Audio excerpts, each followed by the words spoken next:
man in hung lâu tu bồi pa na du đốt na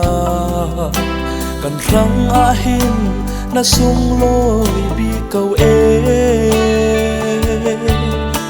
cùng khoa nun kan nay thấy nạc đình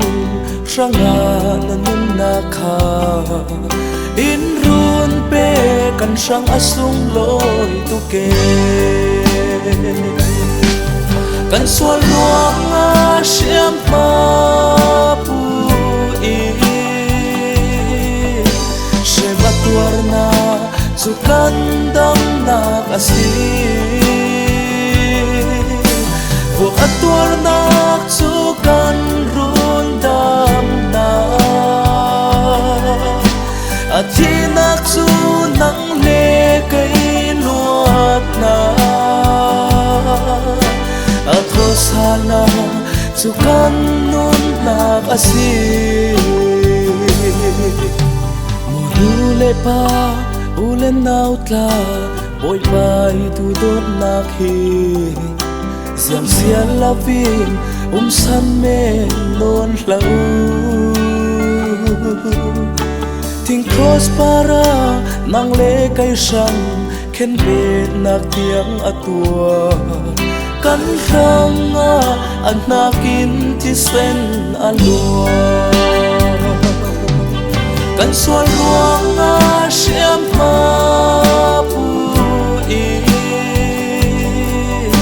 shem atuar na su kan dam na asi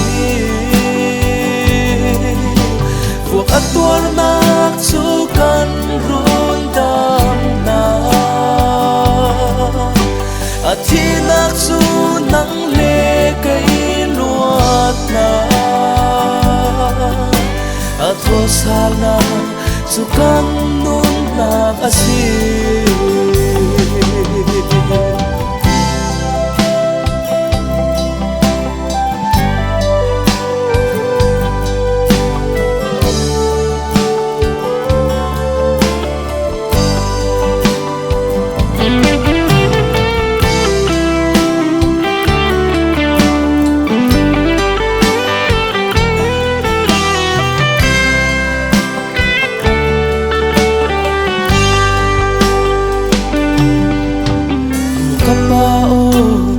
khóa thai hin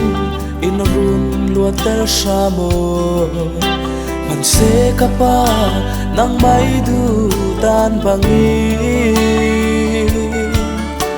til lung ke kuai le van sangin san var thlasa acham nang le kai kan dam nak ding ranga